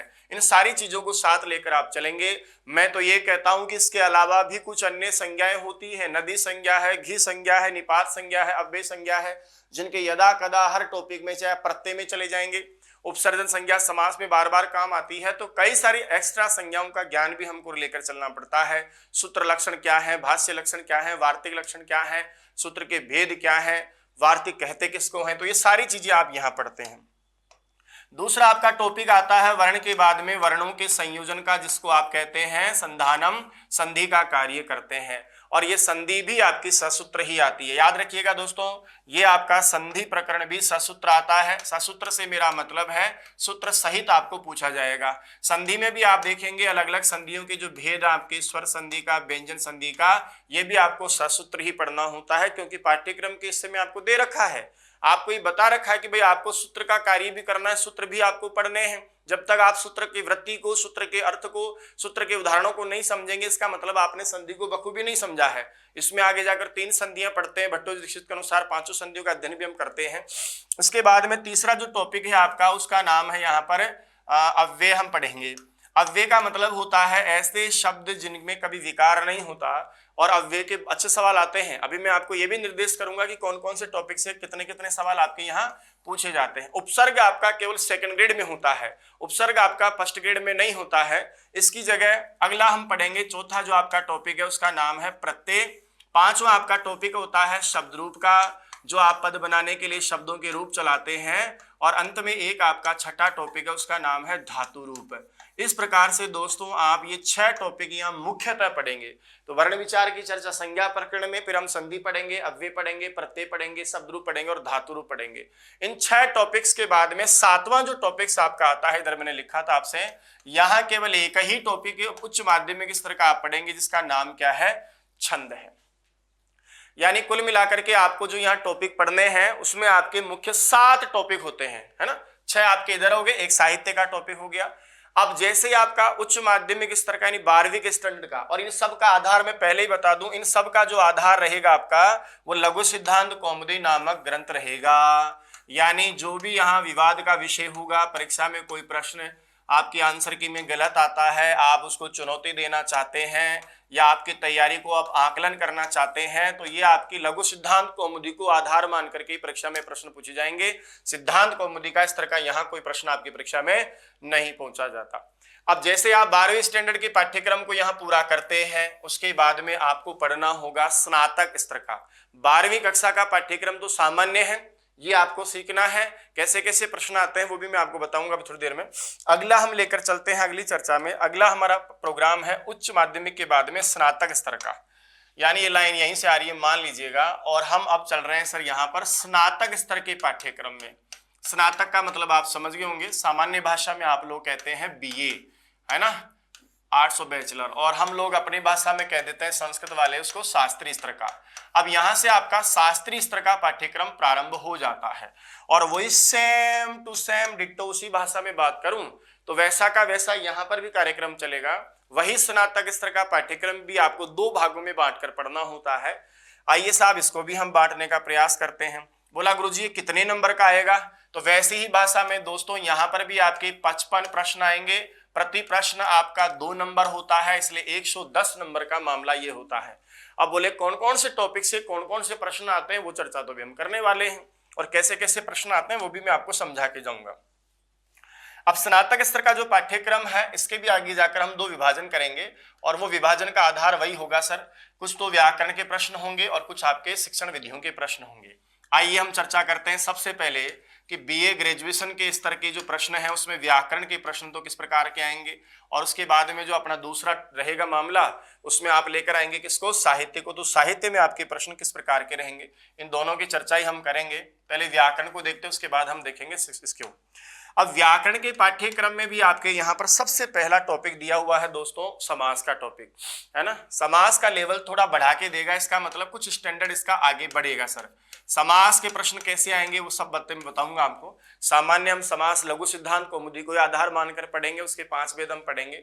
दूसरा जो आपका टॉपिक आता है वो आता है आपका संस्कृत अनुवाद का टॉपिक, है ना। दूसरा टॉपिक आपका अनुवाद का है, और तीसरा टॉपिक आपका आता है अशुद्धि संशोधन का टॉपिक। अशुद्धि संशोधन, अशुद्धि का संशोधन करना, यानी बहुत सारे ऑप्शंस में आपको वाक्य में आपको शब्दों को गलत देता है और फिर आपसे कहता है कि अशुद्धि का संशोधन करो। अनुवाद की प्रक्रिया जानने के लिए साफ साफ सिलेबस में लिखा है कि यह अनुवाद आपको जिसका आधार मान करके तैयार करना है वो है सर आपका कारक के आधार पर। और ये जो अशुद्धि संशोधन नाम का टॉपिक है आपका, यह अशुद्धि संशोधन टॉपिक आपका कारक के प्रश्नों में से भी देगा, किस कारक में गलत कारक का प्रयोग दे देगा, कहीं पर आपको प्रत्यय के प्रश्नों का प्रयोग गलत बना के देगा, कहीं समास के उदाहरणों को जैसे महाराजा दे देगा, आपको महाराज करके करना है। तो इन 3 के आधार पर विशेष अशुद्धियों का संशोधन आपसे करवाएगा। इतना ही नहीं सर, अंतरराष्ट्रीय मनोकामना आदि जो गलत शब्द आप पढ़ते हैं संधि आधारित भी हो सकता है। अशुद्धि संशोधन का विशेष जोर आपका 3 प्रकरण पर रहता है, ऐसा पाठ्यक्रम में इसने स्वयं आपको दिया है। लेकिन यदा कदा हम देखते हैं तो आप संधि से भी ले आते हैं, कभी लिंग विभक्ति वचन आदि का भी ले आता है। तो यहाँ पर 3 टॉपिक आपके विशेष हैं, समास का टॉपिक, अनुवाद का टॉपिक, अशुद्धि संशोधन का टॉपिक, जो व्याकरण में स्नातक स्तर का है सर। अब जो बहुत बड़ी दुनिया है आपकी वो है सर इसमें साहित्य की दुनिया, यानी स्नातक स्तर पर साहित्य को इसने बहुत प्यार प्रेम दिया है। यानी यहाँ साहित्य में बहुत सारे सवाल आपसे ये करेगा, और वो बहुत सारे सवाल कैसे कैसे करेगा इसी की चर्चा हम कर रहे हैं। तो यहां से मैं वापस लेता हूं, दूसरा जो आपका कार्यक्रम होगा सर वो होगा साहित्य के प्रश्नों का। अब वो साहित्य के प्रश्न में क्या क्या पाठ्यक्रम में, तो सर यहाँ पढ़ने के लिए बहुत जोड़ा है। हालांकि सवाल यहाँ से कम आएंगे लेकिन पढ़ने के लिए आपके पाठ्यक्रम में यहाँ इसने विषय वस्तु बहुत सारी जुड़ दी है। सबसे पहले बात करेंगे हम एक विशेष टॉपिक का जो सभी के सर का दर्द होता है, सभी परेशान होते हैं, यार गुरुजी मैं तो इतना पढ़ते हैं समझ में नहीं आता है, तो मैं इसको समझाने का प्रयास करूंगा और बहुत बढ़िया से प्यार प्रेम से आपको याद भी करवाऊंगा और परीक्षा के सवाल में आपको सोचना भी नहीं पड़ेगा। उस टॉपिक का नाम है अलंकार। मैं अच्छी तरह से जानता हूं कि जितने भी संस्कृत से प्रतियोगी परीक्षाओं की तैयारी करने वाले साथी, चाहे ग्रेड 2 की तैयारी कर रहे हो, फर्स्ट ग्रेड की तैयारी कर रहे हो, चाहे नेट की तैयारी कर रहे हो, कॉलेज व्याख्याता की तैयारी कर रहे हो, सभी कहीं ना कहीं इतने उलझे होते हैं अलंकार के टॉपिक में। लेकिन मैं कोशिश करूंगा कि इस अलंकार के टॉपिक को बहुत सरल भाषा में आपके सामने रखने का प्रयास करूं। इसके बाद में सर दूसरा आपका जो टॉपिक आता है जिसका नाम है पुस्तकों का सामान्य अध्ययन। ये तो आपका अलंकार हुआ 1 नंबर पे। दूसरा आता है पुस्तक अध्ययन, यानी आपके पाठ्यक्रम में कुछ ऐसी किताबें जोड़ी हुई हैं जिनका सामान्य अध्ययन करना। ध्यान रहे सर, यहाँ विशेष अध्ययन के लिए आपको नहीं बोला है कि भाई मरी जाओ, है कि नहीं, ये ऐसा कुछ नहीं बोला है। उन सामान्य अध्ययन की किताबों में आपको अलग अलग कुछ किताबों के नाम दिए गए हैं, जिसमें क्रमशः आप पढ़ेंगे सर एक किताब का नाम नीति शतक, और ये पूरा नीति शतक जिसके 108 या 9 श्लोक हम पढ़ते हैं, ये पूरा आपको जानना है, पूरा आपको समझना है। नीति शतक के बाद में आप भगवान श्रीमद् भगवद गीता का नाम सुने होंगे, उस गीता का दूसरा अध्याय आपको पढ़ना है सर। 2nd अध्याय के जो 72 श्लोक हैं उसका अध्ययन आपको उस गीता का करना है। इसके बाद में तीसरा आपका आता है अभिज्ञान शाकुंतलम। अभिज्ञान शाकुंतलम भगवान कालिदास के द्वारा लिखा गया संस्कृत साहित्य जगत का सर्वश्रेष्ठ नाटक है। इसका 4थे अंक के संदर्भ में थोड़ा विशेष आपको इसका ज्ञान रखना है। इसके बाद में संपूर्ण स्वप्न वासव दत्तम जो है उसको आपको पढ़ना है। भगवान भास के द्वारा लिखा गया एक महान नाटक जो 2nd आपका सबसे महत्वपूर्ण नाटक समझा जाता है, वो स्वप्न वासव दत्तम नाटक को भी आपको पढ़ना है। इसके बाद में अलग से आपका दिया है भगवान भारवी के द्वारा लिखा हुआ एक काव्य महाकाव्य जिसका नाम है किरातार्जुनीयम, और इसका आपको प्रथम सर्ग का अध्ययन करना है। किरातार्जुनीयम के प्रथम सर्ग जिसमें 46 के आसपास श्लोक है और ये 18 सर्गों का काव्य है, लेकिन एक आपको पढ़ना है जिसका नाम क्या है, प्रथम सर्ग है। इसके बाद में आपको सुकनासोपदेश पढ़ना है। सुकनास के द्वारा दिया गया चंद्रापीड़ का उपदेश सुकनासोपदेश के नाम से विख्यात है। ये बाणभट्ट के द्वारा दिया गया है और ये कादम्बरी का भाग है। कादम्बरी को गद्य साहित्य की सर्वश्रेष्ठ रचना का खिताब मिला हुआ है, आप जानते हैं इस बारे में। इसके बाद में इसमें और आपको पढ़ना है कठोपनिषद का नाम आपने सुना हो, ये एक उपनिषद है, इसका नाम कठ उपनिषद है। इसका भी आपको पूरा अध्ययन नहीं करना, प्रथम जो अध्याय है उस प्रथम अध्याय की फर्स्ट जो वल्ली है, 3 वल्लियों में से जो पहली वल्ली है उसका अध्ययन आपको करना है। तो यहाँ कुछ किताबों के नाम है जिनको भी आपको पढ़ना है। नीति शतक के सभी श्लोकों को आपको इस भाव से पढ़ना है कि कोई सूक्ति भी आपकी परीक्षा में आ सकती है या कुछ और विशेष आपसे परीक्षा में कोई प्रश्न बना के दे सकता है। गीता का 2nd अध्याय 72 श्लोक है, आपको बहुत बढ़िया से तैयार करने हैं। शाकुंतलम है आपका नाटक, स्वप्न वासुदत्तम नाटक है। किरातार्जुनीयम आपके प्रथम सर्ग को पढ़ना है। सुकनासोपदेश का कादम्बरी भाग वाला जो है कादम्बरी का वो पढ़ना है। कठोपनिषद का प्रथम अध्याय का प्रथम वल्ली का अध्ययन आप करेंगे यहाँ पर। अब इसके बाद में और भी इसमें बहुत कुछ जोड़ा हुआ है, इसी को मैं ले चलता हूं ताकि आप समझ जाएंगे, यहाँ से भ्रमित हम नहीं होंगे। अगला जो दिया है इसमें पुस्तक अध्ययन के बाद में नंबर 3 यहां से ले लेता हूं, आप लोग समझ जाएंगे। तीसरे नंबर पर लिया है सर सुक्त ज्ञानम, या फिर अगले पेज पे ले लेता हूं इसको। यहां से आगे लिया गया है सुक्त ज्ञानम, यानी अभी 2 ही हुआ साहित्य में। तीसरा जो प्रोग्राम है आपका वो यहां से स्टार्ट करता हूं मैं। तीसरा है सर सुक्त ज्ञान, यानी कि हमारे वेद में स्पेशली ऋग्वेद में कुछ विशेष सूक्त हैं जिनका ज्ञान आपको रखना आवश्यक है। आपसे पूछने वाला जो परीक्षक है ये अपेक्षा रखेगा कि देखिए आपको इन निम्नलिखित सूक्तों में से आपको कितनी जानकारी सूक्तों के बारे में है। कौन कौन से सूक्त हैं सर? जो सम्राट के नाम से प्रसिद्ध है वो वरुण सूक्त, वरुण देवता के बारे में आपको पढ़ना है। दूसरा आपका आता है सर पुरुष, जहां से ईश्वर भगवान से, पुरुष महादेव से जो भी हैं उनसे सृष्टि का जो है निर्माण माना गया, उस पुरुष के बारे में आपको पढ़ना है। इसके बाद में एक आपके हैं विष्णु और एक आपके हैं अग्नि। ये 3 आपके सूक्त पाठ्यक्रम में जोड़े गए हैं। 2nd ग्रेड में आप पढ़ते हैं इंद्र आ जाता है, वरुण हट जाता है, तो वरुण सूक्त पढ़ना है, पुरुष सूक्त पढ़ना है, विष्णु सूक्त पढ़ना है। ये सारे के सारे जो सूक्त हैं आपको ये संस्कृत साहित्य इतिहास में स्नातक स्तर पर आपको अध्ययन करना है। अभी बात करूंगा कि कौन से कितने प्रश्न आते हैं, वो तो बात ही अलग है। अभी वो सारी चर्चा हम करने वाले हैं। इसके बाद में चौथा जो साहित्य का पार्ट आपका आता है, वो चौथा साहित्य का पार्ट आता है सर साहित्य इतिहास, यानी संस्कृत साहित्य का इतिहास। यानी संस्कृत साहित्य के बारे में आप क्या जानते हैं, कहां से हमारा संस्कृत साहित्य निकला है और कौन सी धारा से निकलता हुआ अनवरत रूप से बढ़ता आ रहा है। संस्कृत आज की भाषा नहीं, एक बहुत प्राचीन भाषा है ना। दुनिया की सबसे पुरानी लिखित पुस्तक भी हमारे ऋग्वेद में मिलती है, आपको बता दूं। तो जब वैदिक काल में जो लिखा जाता था, वेदों के आसपास जो लिखा जाता था, मंत्र या ब्राह्मण भाग जो है आपके 4 वेद, उनकी व्याख्या करने वाले वेदांग, अर्थ विस्तार करने वाले वेदांग, ये सारे के सारे आपके किस में आते हैं सर, ये संस्कृत साहित्य के इतिहास में आते हैं। अब संस्कृत साहित्य इतिहास में आप सबसे पहले इसके हम 2 भाग इसके भी आप करके पढ़ सकते हैं, यानी इसको हम 2 प्रकार से पढ़ने का प्रयास करेंगे। हालांकि है सब सामान्य, आपके यहाँ विशेष नहीं है, लेकिन फिर भी एक साहित्य सर जो वेद मंत्र ब्राह्मणों नाम ध्येयम, उस वाले का नाम आप पढ़ेंगे वैदिक साहित्य, यानी इसको आधार मान करके आपको पूछेगा। और दूसरा आपका साहित्य आता है सर जिसका नाम है लौकिक साहित्यम, यानी दोनों प्रकार के साहित्य को आधार मान करके आपसे वो प्रश्न करेगा। वैदिक साहित्य में आप सब जानते हैं कि मोटी मोटी हम बात करें तो मोटे मोटे वैदिक साहित्य में आपका आता है, जैसे वेद आएंगे सर, वेदों का सामान्य परिचय आपसे पूछेगा कि वेद कितने हैं, वेदों का रचना काल क्या है, वेद के बारे में आप क्या जानते हैं, कौन से वेद में क्या है। इसके अलावा वेद के साथ में जो ब्राह्मण ग्रंथ हैं, है ना, उन वेदों के ब्राह्मण ग्रंथों के बारे में, कुछ प्रमुख उपनिषद हैं सर, सारे नहीं, जो मोटे मोटे कुछ उपनिषद आपके 10-12 महत्वपूर्ण माने गए हैं, उन सभी उपनिषदों के बारे में भी आपसे जानकारी चाहेगा। और इसके अलावा विशेष जो बात है वो ये है कि याज्ञवल्क्य स्मृति का नाम आपने सुना होगा, और उन याज्ञवल्क्य जिसके रचयिता का नाम ही याज्ञवल्क्य ऋषि है, उस याज्ञवल्क्य स्मृति का एक आचार अध्याय आपके पाठ्यक्रम में जोड़ा हुआ है। सारे नहीं, केवल कौन सा अध्याय सर, आपका आचार अध्याय आपके पाठ्यक्रम में जोड़ा है। तो ये अपेक्षा, ये उम्मीद आपसे रखता है कि आप इसका अध्ययन करें। तो वैदिक साहित्य में आपके वेद ब्राह्मण या प्रमुख जो उपनिषद है उनका ज्ञान रखेंगे, और याज्ञवल्क्य स्मृति का जो आचार अध्याय है उसका अध्ययन आप करेंगे। इसके अलावा बाकी सारा का सारा आपका जो है लौकिक साहित्य आ जाएगा सर। अब लौकिक साहित्य की बात करें साहब, लौकिक साहित्य में अब ये सर बहुत विस्तृत है, यहाँ बहुत कुछ है पढ़ने को। अब कौन कौन सी चीजें इस वैदिक साहित्य में आपसे पूछेगा तो मैं ये भी बता देता हूँ।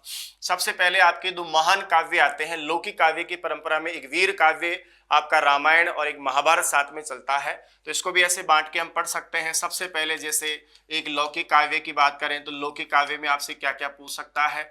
दूसरा हम बात करेंगे सर महाकवि, जिनके बारे में आपसे प्रश्न करने का कार्य करेगा।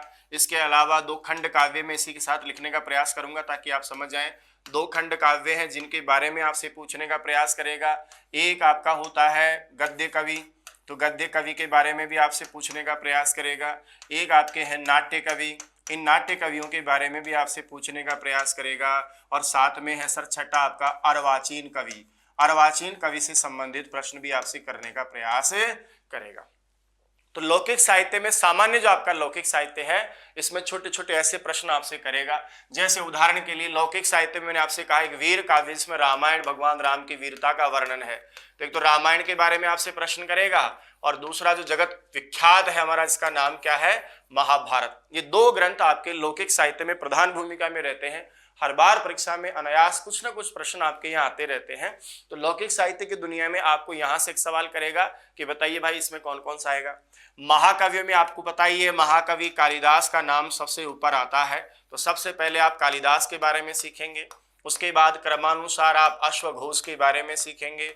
अश्वघोष के बाद में महाकवि जिन्होंने बृहत्त्रयी की रचना की है, ऐसे बृहत्त्रयी की रचना करने वाले आदरणीय भारवी के बारे में आपको सीखना है, किरातार्जुनीयम के लेखक। इसके बाद में जालोर में जन्म लेने वाले राजस्थान के सबसे प्राचीन और महान कवि माघ के बारे में, और निषदीय चरित्र लिखने वाले महाकवि श्री हर्ष के बारे में आप पढ़ेंगे।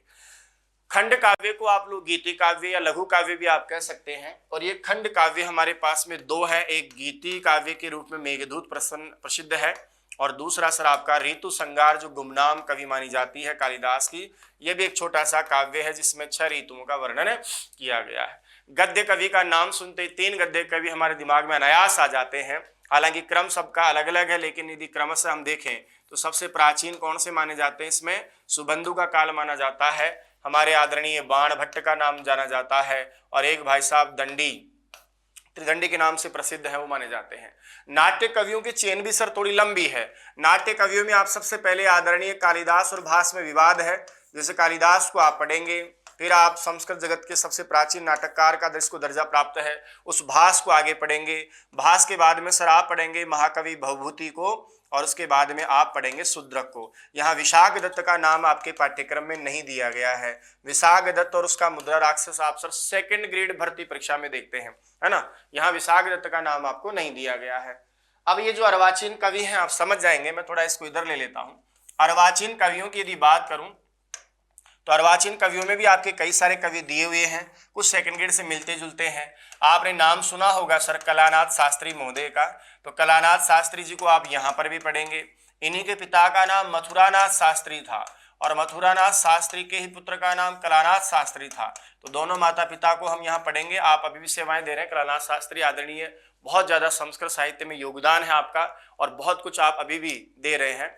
इसके अलावा आप पढ़ेंगे सर यहाँ पद्मदत्त शास्त्री को या पद्मदत्त ओझा, आपने जो भी नाम पढ़ा हो एक ही बात है, पद्मदत्त शास्त्री जी। इसके अलावा आप पढ़ेंगे सर, यहाँ ले लेता हूं मैं आगे, मोहनलाल पांडे जी का नाम, मोहनलाल पांडे जी का नाम आप सुनेंगे पढ़ेंगे। इसके अलावा आप पढ़ेंगे हरिराम आचार्य जी को। कौन? हरिराम आचार्य, हरिराम आचार्य। और लास्ट में सर एक कवि हैं जिनका नाम है शिव सागर त्रिपाठी, शिव सागर त्रिपाठी, शिव सागर त्रिपाठी। ये सभी अर्वाचीन कवि हैं सर, 6 आपके अर्वाचीन कवि हैं जिनका अध्ययन आपको करना है। तो ये आपका लेवल स्नातक स्तर का पाठ्यक्रम, जिसमें व्याकरण के आपके 3 मुख्य टॉपिक आए थे और तीनों मुख्य टॉपिकों के नाम क्रम से क्या थे? समास को पढ़ेंगे आप, अनुवाद को पढ़ेंगे, अशुद्धि संशोधन को पढ़ेंगे। यहाँ साहित्य मैंने पहले कहा था आपसे ज्यादा है, अलंकार भी है, इतनी सारी पुस्तकों का अध्ययन भी आप करेंगे। इसके बाद सूक्त का ज्ञान भी आप करेंगे और इसके बाद में संस्कृत साहित्य का ज्ञान में, वैदिक साहित्य में और लौकिक साहित्य में इतना सब कुछ आप पढ़ेंगे। बात यहीं खत्म हो जाती तो और बात है। अगला जो आपका लास्ट लेवल आता है सर, जिसका नाम हम चर्चा में भी पढ़ रहे थे और उसका नाम था स्नातकोत्तर पाठ्यक्रम। यहां ले लेता हूं स्नातक उत्तर, यानी कि अब आप आ गए हैं एमए लेवल के पाठ्यक्रम में। तो स्नातक उत्तर यानी एमए बोलते हैं आप लोग आपकी भाषा में, और हम संस्कृत वाले भोले प्राणी इसको आचार्य परीक्षा बोल देते हैं। संस्कृत से यदि आप करते हो तो उसको कौन सी परीक्षा कहेंगे? हम आचार्य परीक्षा कहेंगे। अब सर स्नातकोत्तर पाठ्यक्रम के भी वही 2 अंग होंगे, यानी यहां पर भी वही आपका झमेला चलेगा।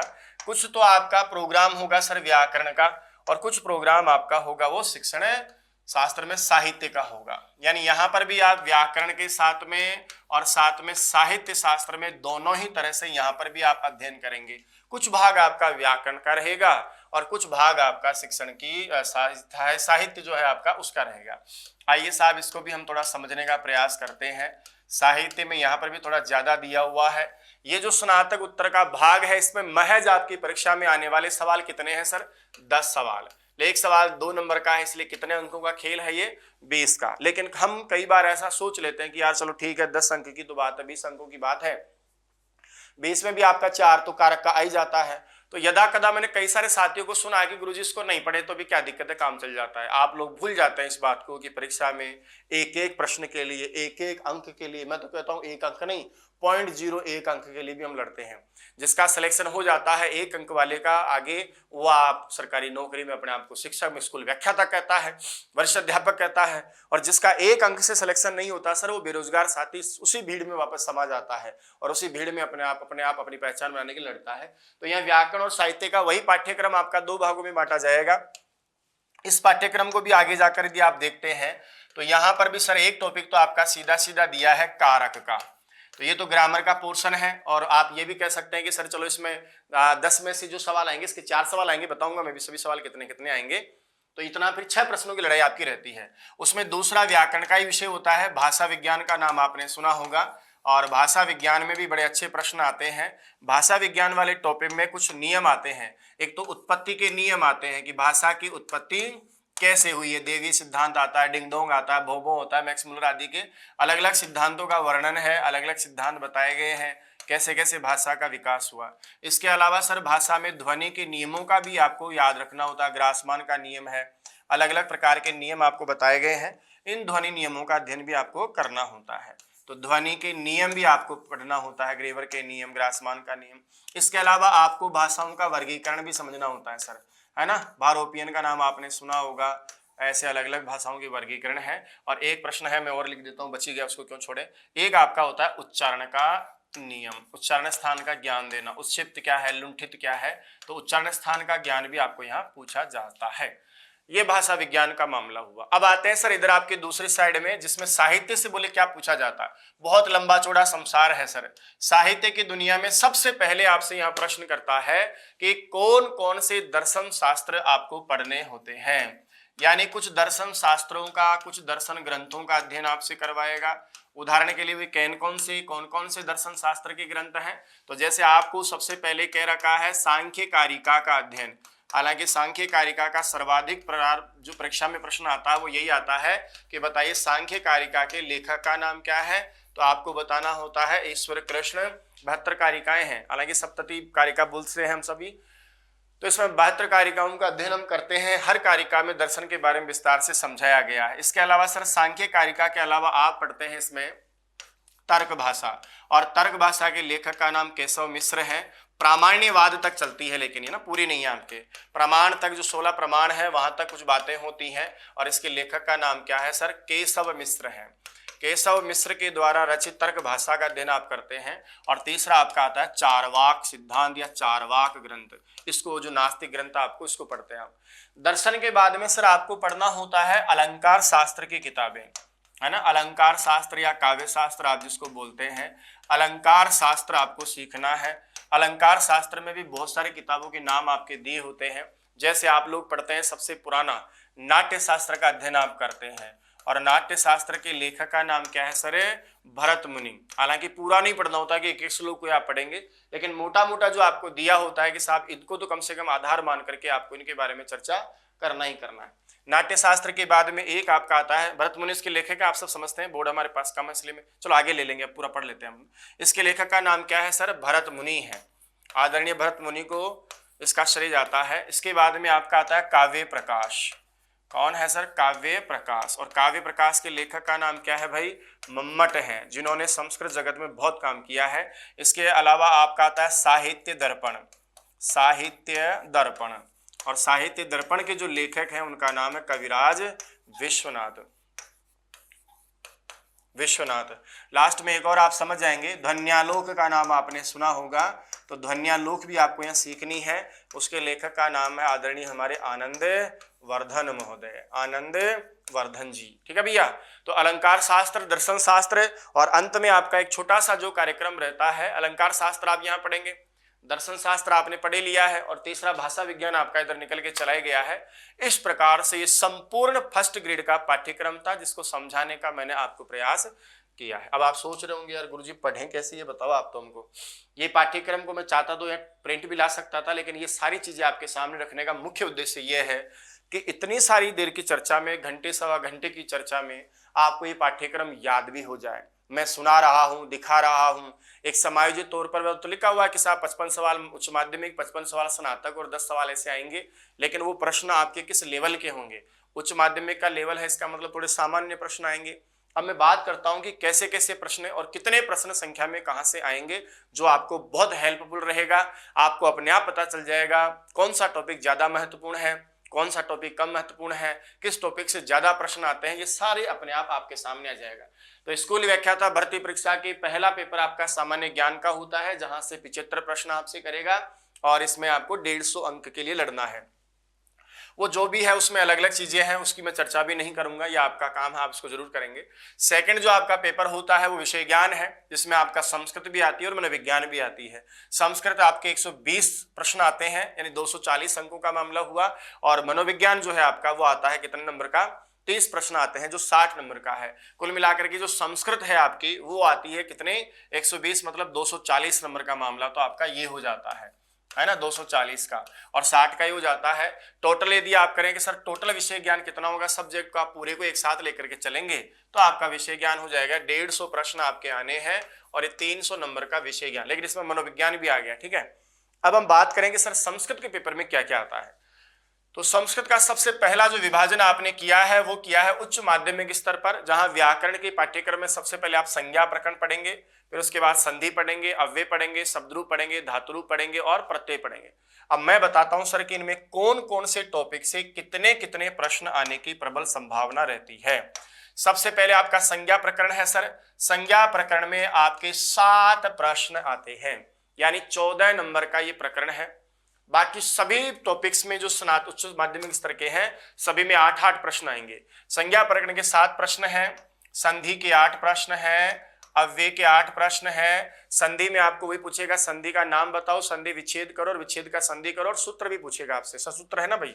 अव्यय में सर आपके प्रश्न आते हैं, दिए गए वाक्य में अव्यय का नाम बताइए कौन सा है, रिक्त स्थान की पूर्ति कीजिए, अव्यय भर के बताइए। और कभी कभी जो सबसे डेंजरस जोन होता है वो ये आता है कि इस अव्यय का अर्थ क्या आया है वाक्य में। और अव्ययों के सर एक अर्थ नहीं, कई बार अनेकार्थक भी होते हैं। खल्लू केल ऐसे अव्यय हैं जो पुनः है आदि अव्यय हैं जो बार बार अपने अर्थों को बदलते रहते हैं। प्रत्यय में सर आपका वही प्रश्न सदाबहार 8 अंकों का आपका लगभग 8 प्रश्न यानी 16 नंबर का आपका प्रत्यय आता है। इसमें से भी वही प्रश्न आते हैं आपके, दिए गए शब्द में प्रत्यय प्रकृति को छांटिए, अलग करिए, दोनों को जोड़िएगा, इस शब्द में प्रत्यय का नाम बताइए क्या है। और सामान्य कुछ संज्ञावाचक भी शब्दों को तरप तरप तमपौ घ की घ संज्ञा होती है, अक्त अक्तवतु निष्ठा, निष्ठा संज्ञक कौन होते हैं, ऐसे प्रश्न भी यदा कदा देखे गए हैं। शब्द रूप और धातु रूप में एक ही सामान्य प्रकार के प्रश्न आते हैं, 8-8 प्रश्न आपके यहाँ आते हैं, जिसमें आपसे ये जानने का प्रयास करता है कि जैसे भू धातु का लूट लकार मध्यम पुरुष के एक वचन में क्या बनेगा। इस प्रकार से ही लास्ट में जो आपका इस स्तर का जो पेपर है उसमें स्नातक में छंद दिया हुआ है, तो छंद में भी आपके 8 प्रश्न ही आते हैं, जिसमें आपसे ये अपेक्षा रखता है कि बताइए इसमें छंद का नाम क्या है। तो दोस्तों यहाँ 7 टॉपिक हैं आपके टोटल उच्च माध्यमिक स्तर के। 55 प्रश्नों में से आपके कुल मिलाकर के देखिए 8 पंजे 40, 47 प्रश्न तो आपके ग्रामर के हैं और 8 प्रश्न आपके साहित्य में छंद के आते हैं। ये टोटल 110 नंबर का पाठ्यक्रम बहुत आसान होता है, थोड़ी मेहनत करके भी आप अच्छे अंक यहां से ला सकते हैं। और लघु सिद्धांत कौमुदी इसका आधार है। अगला जो मैंने आपको बोला था स्नातक स्तर का जो दूसरा प्रोग्राम है आपका, जहां पर लेवल आपका स्नातक स्तर का होता है, इसमें भी आपके व्याकरण साहित्य, लेकिन यहाँ व्याकरण, पहले व्याकरण ज्यादा पढ़नी थी, उसमें छंद ही पढ़ना था। अभी व्याकरण में ये 3 ही टॉपिक हैं, जबकि आपके साहित्य में इतने सारे टॉपिक आपको पढ़ने होते हैं। अब यहाँ पर भी सर वही समास का जो आपका कार्यक्रम है, यानी समास का जो आपका टॉपिक रहेगा, वहां से 8 प्रश्न आएंगे। समास में भी आपके वही सवाल करेगा, निम्न शब्द में समास का नाम पहचानिए, समस्त पद का विग्रह पद कीजिए और विग्रह पद का समस्त पद बताकर बताइए क्या बनेगा। यदा कदा संज्ञाएं भी पूछ लेता है समास में, उपसर्ग संज्ञा कौन करता है, तत्पुरुष संज्ञा कौन करता है, द्वंद्व समास में च का अर्थ 4 से द्वंद्व में च का अर्थ क्या है, यथा अर्थ कितने हैं, तो ऐसे सवाल भी कुछ कर लेता है। अनुवाद सर वही आपके 8 नंबर का जो सामान्य पेपर में आता है, अनुवाद को भी आपको किसमें दिया है, 8 में दिया है, और ये अनुवाद कारक के आधार पर आएगा। लेकिन अशुद्धि संशोधन का जो टॉपिक है, यहां से आपके 7 प्रश्न आते हैं। समझ रहे हो मेरी बात को। अब आप इतना तो समझ गए होंगे, समझदार हैं, कि सर अनुवाद के 8 प्रश्न हैं, अशुद्धि संशोधन के 7 प्रश्न हैं, 8 7 15।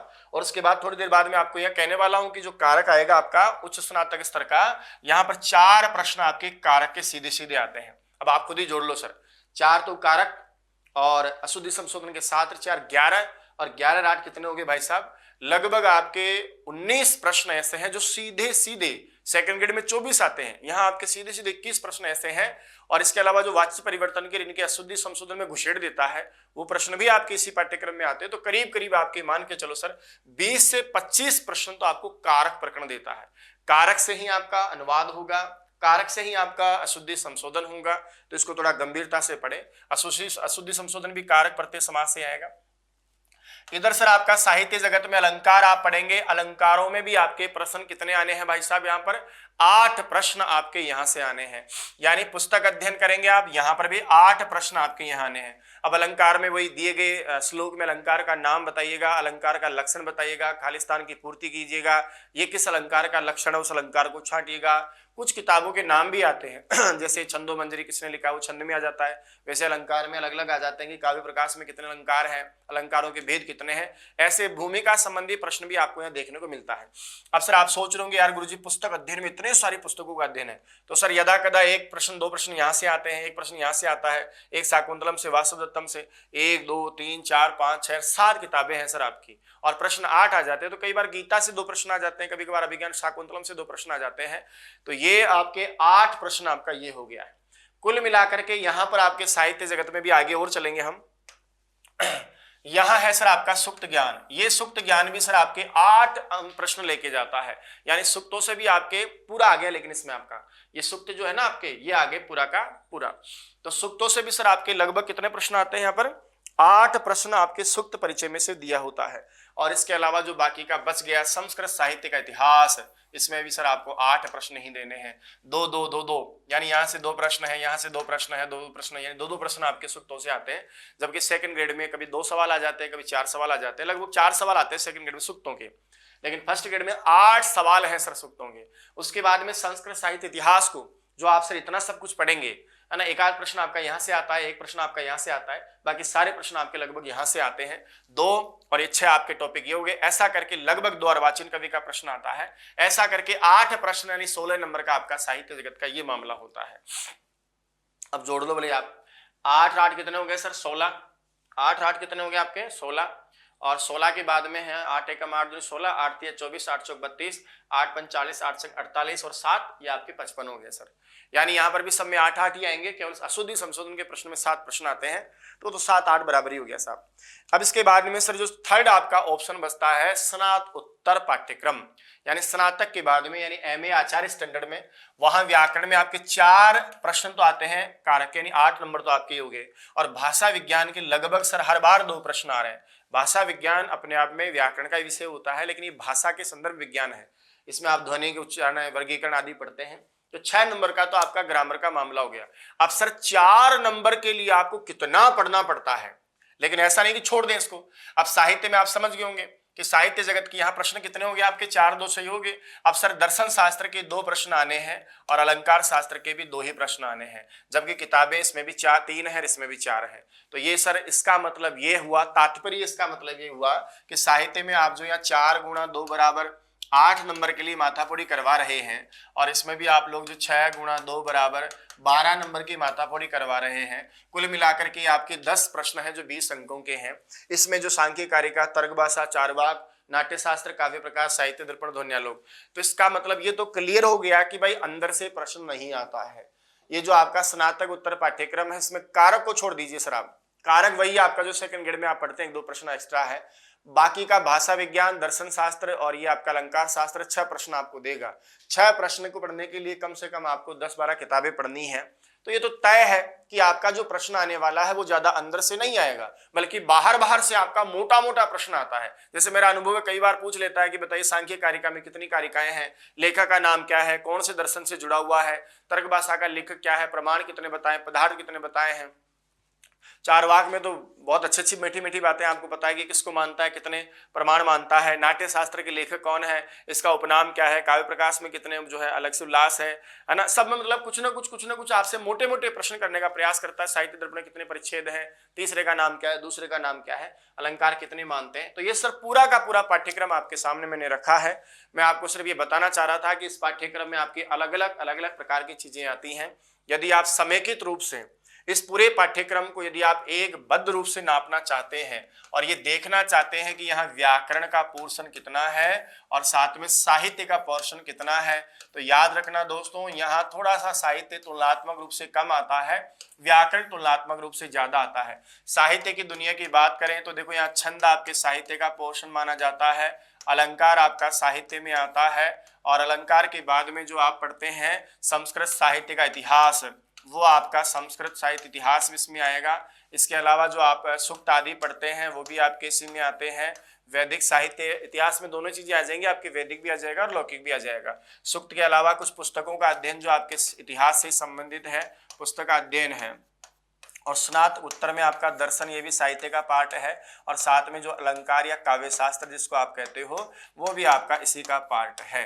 अब यहाँ से आप सभी अंकों का यदि विभाजन करते हैं तो छंद भी आपके 8 हैं, अलंकार भी आपके 8 हैं, इतिहास के 8 हैं, सूक्त 8 हैं, पुस्तक अध्ययन 8 हैं, दर्शन 8 हैं, और ये भी आपके 8 हैं। ये इतने सारे प्रश्न आपके इसमें से जो आएंगे, अब इसको आप काउंट कर लो, 1 2 3 4 5 6 7, तो कितने हो गए? 8 7 लगभग 56 प्रश्न आपके यहाँ से साहित्य के आते हैं ना। इसके अलावा भी शायद कोई रह गया हो तो अलग बात है, बाकी लगभग मैंने आपका ले लिया है। ठीक है भाई, तो ये जो जितने भी हैं आपके अच्छा, दर्शन के लिए इसमें ज्यादा हो गया, हाँ ये इसमें ज्यादा हो गया, थोड़ा कम कर देता हूँ मैं, दर्शन में इतना नहीं है, इसके प्रश्न कम आते हैं, जब भी मैं सोचूं 56 कैसे चला गया। ये 2 प्रश्न आपके यहाँ से आएंगे, 2 यहाँ से आएंगे ना, तो 4 8 एकम 8 16 8 24 8 32 40 40 और 4 44 सवाल हो गए, बिल्कुल सही आ गए। तो 44 सवाल तो सर आपके साहित्य जगत के हैं। 44 सवाल का मतलब 88 अंकों का खेल है सर, ये तो है आपका साहित्य का मामला। और जो बाकी आप पढ़ेंगे इधर आपका, जैसे सबसे पहला टॉपिक चलेगा सर संज्ञा प्रकरण आप पढ़ेंगे, संज्ञा के बाद में आप संधि पढ़ेंगे, संधि के बाद में आप प्रत्यय पढ़ते हैं, प्रत्यय के बाद में आप जो है अव्यय पढ़ते हैं, अव्यय के बाद आप शब्द रूप पढ़ते हैं। भाई आपको ये भी तो समझ में आया ना, कितनी ग्रामर कितना साहित्य। और इधर आप धातु रूप पढ़ते हैं, धातु रूप के बाद में आप समास पढ़ते हैं, ये आपका वहां का स्तर का हो गया। इसके बाद में आप अनुवाद पढ़ते हैं, अनुवाद के बाद आप अशुद्धि संशोधन पढ़ते हैं, और अशुद्धि संशोधन के बाद आप कारक पढ़ते हैं, और कारक के साथ आप भाषा विज्ञान पढ़ते हैं। यहाँ पर भी हम चर्चा दोहराएं सर, संज्ञा प्रकरण में आपके 7 सवाल, संधि के 8, प्रत्यय के 8, अव्यय के 8, शब्दरूप के 8, धातुरूप के 8, समास के 8, अनुवाद के 8, अशुद्धि संशोधन के 7, कारक के 4 और भाषा विज्ञान के 2। कुल मिलाकर के जो प्रश्न आपके बच गए ना, अरे 120 में से 44 का जो मामला बच गया ना, यहाँ चले जाओ आप, कितने बच गए आपके 20 तो वो हो गए, 44 में आपने जोड़ा कितना 6, तो ये हो गए 56 और 66, 76 सवाल आपके हो गए। देख लेना कोई काउंट में दिक्कत हो तो ये आप करोगे 76, 4 और 6 10, 7 4 11, ठीक है 76 बटा ये आपका टोटल मामला हो गया सर, कितने का हो गया, ये आपका 6 दूनी 12 और 7 दूनी 14 1 15, 152 अंकों का खेल आपका ये हो गया सर। तो 88 अंक आप यहां से जुटाएंगे, 152 अंक, तो ये लगभग आपका 1.5 गुना मामला हो गया सर। यानी व्याकरण आपका लगभग इन दोनों में आप आंक रहे हो, तो ये तो आएंगे आपके 76 है ना, कितने नंबर का 152 नंबर का मामला तो ये है, और ये आपका 44 यानी 88 नंबर का मामला ये है। ये हिंदी संस्कृत व्याकरण, क्या नाम है, व्याकरण और साहित्य मिला करके यही प्रश्न आगे जाकर टोटल आपके हो जाते हैं 120 प्रश्न, कुल मिलाकर के 240 अंकों का योग हो जाता है। ऐसा कोई भी टॉपिक नहीं है जो आप छोड़ देवें और ये कह दें कि गुरुजी इसको नहीं पढ़ेंगे तो भी कोई दिक्कत नहीं, तो गणित में दिक्कत हो तो देख लेना गुरुजी, कोई दिक्कत हो जाए, ठीक है। आप ऐसा बिल्कुल भी नहीं कह सकते कि गुरुजी हम तो इसको छोड़ देंगे, इसको छोड़ देंगे। हम एक एक अंक के लिए लड़ते हैं, एक एक अंक को जुटाते हैं। हाँ, यदि आप लोगों ने पहले कभी नहीं पढ़ा होगा तो आपको कठिन लग रहा होगा, लेकिन मेरा वादा है कि जब भी मैं क्लास के रिदम में आऊंगा और आपको पढ़ाऊंगा, आप चाहे अलंकार की बात करें, चाहे आप अव्ययों की बात करें, चाहे आप अलंकार शास्त्र की बात करें, चाहे आप दर्शन की बात करें, भाषा विज्ञान की बात करें, कारक की बात कर लो, अनुवाद की बात कर लो। अब मैं आपको इसलिए जोर देके कह रहा था कि देखो सर, ये अनुवाद, अशुद्धि संशोधन और कारक, ये अपने आप में 8 7 15 और 19 नंबर का मामला होता है, इसलिए इसको थोड़ा गंभीरता से लिया करो सर। 8 नंबर का ये, 8 7 15 और 4 19 नंबर का लगभग आपका ये मामला होता है। कई बार वाच्य परिवर्तन ये भी आपका ऐसे से आ जाता है, तो ये इंपॉर्टेंट है। मैं तो ये कहता हूं कि संस्कृत जगत की जितनी भी भर्तियां हैं उसमें जो ग्रामर आता है वो महत्वपूर्ण है, और ग्रामर के अंदर भी जो आपका कारक प्रकरण है वो तो साउल ऑफ ग्रामर है सर। संस्कृत भर्ती परीक्षाओं की जान है, वो रीढ़ की हड्डी है। आप यहां मजबूत हैं तो आसानी से चल सकते हैं, नहीं तो कहीं भी मामला गड़बड़ हो जाएगा। इस संपूर्ण पाठ्यक्रम को आधार मान करके जो भी अध्ययन अध्यापन मैं आपको करवाऊंगा, मैं ये नहीं कहता कि व्याकरण काम का नहीं है साहित्य पढ़ो, मैं ये भी नहीं कहता साहित्य ज्यादा काम का है व्याकरण पढ़ो, दोनों अपनी जगह जरूरी है। आपने दोनों के लिए मुझे समय देने का वादा किया है, आपने दोनों के लिए जो है अपना कीमती समय मेरे लिए समर्पित करने का जो है अपने आप को दृढ़ प्रतिज्ञा करी है, तो मैं केवल व्याकरण पढ़ा करके या केवल साहित्य पढ़ा करके तीसरी कर जाऊं तो ये आपके साथ न्याय नहीं होगा। पूरे प्राण मन से जितना अच्छा व्याकरण उतना ही अच्छा साहित्य, और जितना अच्छा साहित्य उतना ही अच्छा व्याकरण। और ये मैं यहाँ खुले मन से आपको चैलेंज करता हूं कि पूरे राजस्थान और हिंदुस्तान में इन दोनों को जो बैलेंस बना करके पढ़ाने का काम हमसे बेहतर कर दे तो जाओ, हम चैलेंज करते हैं आपसे कि आप थूक देना हमारे मुंह पर, तो क्या करें। हम पूरी ईमानदारी से, पूरे प्राणपण से, पूरी मेहनत के साथ पसीना बहा करके आपके लिए क्लास देते हैं, इसमें कोई दो राय नहीं है सर। हम नहीं चाहते, हम व्यवसाय को पीछे रखना चाहते हैं, व्यवहार को आगे रखना चाहते हैं, हम संस्कृत की सेवा करना चाहते हैं और ये साबित करना चाहते हैं कि संस्कृत उतनी कठिन नहीं जितना लोग समझते हैं। हमारे पूर्वज, हमारे बाप दादा संस्कृत पढ़ा करते थे, तो हमारे बाप दादाओं का संस्कार हम में है। आज रक्त का कोई कतरा हमारा बह जाए तो रक्त के किसी कतरे में, बूंद में, किसी कण में आज भी संस्कृत भाषा की सुगंध आपको जरूर आएगी। इसलिए केवल इतना सा याद रखें सर, हम पैदा हुए थे तो खाली आए थे, हम माँ बाप के संस्कारों से, अपने परिवार के संस्कारों से, समाज से, विद्यालय सीख करके आज इतना सब कुछ सीख गए हैं। वैसे ही अपने आप को समझो ना, सारा ज्ञान अंदर ही है सर। बाहरी वातावरण केवल वातावरण माहौल देता है, ज्ञान अपने आप ही बीज जैसे धरती में गिरता है, अंकुरण प्राप्त कर लेता है नमी से, ताप से, मिट्टी से, जल से। वैसे ही केवल एक वातावरण देने का काम मैं करूंगा, आपके अंदर संस्कृत भरी पड़ी है वो निकल के बाहर आ जाएगी। दूसरी बात, जब भी क्लास को पढ़े हमेशा मूड के साथ पढ़े, सीखने की इच्छा शक्ति के साथ पढ़े। ये राम कुमार का वादा है कि यदि आप इच्छा शक्ति और सीखने के भाव से क्लास को ज्वाइन करोगे तो इतना मजा आएगा सर, आपको इतना अथाह आनंद आएगा, इतना रोम रोम खिल जाएगा आपका। और सारी चीजें, सारे प्रश्न जो आपके दिमाग में चलते हैं, कितनी सारी उलझने हैं सर, मैंने कई बार देखा सर, सप्तऋषि में समास का नाम बताओ, पंचगव्य में समास का नाम बताओ, 1000 बार प्रश्न आप करते हैं और कारण क्या है, वो क्यों नहीं आता आपको? इसलिए नहीं आता क्योंकि आपने उसको पढ़ा है, कभी समझने का प्रयास ही नहीं किया। 0 से लेकर के चलेंगे 100 तक आपको हीरो बनाने का प्रयास करेंगे। इस बार सिर्फ आपको इतना करना है कि आपका कीमती समय आपने हमको दिया है, विश्वास और श्रद्धा से आप पढ़िएगा, क्योंकि विश्वास, कॉन्फिडेंस जो है वो हमको चरम पे ले जाता है। किसी भी काम जो नामुमकिन है उसको मुमकिन करने का औकात, सामर्थ्य विश्वास में होता है। और श्रद्धा सर किसी पत्थर में भी जान डालने का काम करती है, पत्थर में भी ईश्वर हमारे दर्शन करवा देता है। श्रद्धा ना हो तो पत्थर कहां पूजेंगे बताइए आप, लेकिन श्रद्धा से ही हम पत्थर को भी पूज लेते हैं। तो मैं तो जीता जाता आदमी हूं, पूरी ऊर्जा है मुझ में, क्षमता है सिखाने की, मैं पूरे प्राणपण से आपके साथ काम करूंगा। बस आप ये है कि थोड़ा काम साथ के साथ आप भी करते रहिएगा, जो क्लास में पढ़ाएंगे आपको याद भी होगा, समझ में भी आएगा, बस उसको बनाए रखने का दायित्व तो आपका है। परीक्षा तक ले जाना, उसको परीक्षा में अप्लाई करना, सही तरीके से अप्लाई करना, ये सब आपके भरोसे है।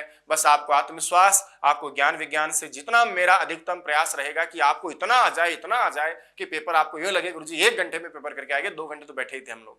ये सामर्थ्य आप में पैदा होगा विश्वास के साथ। आगामी क्लासेस को आप पढ़ेंगे, सबसे पहले हम संज्ञा प्रकरण व्याकरण ही पढ़ेंगे, क्योंकि व्याकरण भाषा का प्राण है, मेरुदंड है, राममार्ग है, सीखने का द्वार है, प्रवेश द्वार है, भाषा का शब्दानुशासन है, सब कुछ यहीं से होता है। बिना व्याकरण ज्ञान के आप आगे नहीं बढ़ सकते, हम श्लोकों का अर्थ नहीं कर सकते, अन्वय नहीं कर सकते, और भी जो बातें हैं वो सब व्याकरण के आधार पर ही हैं।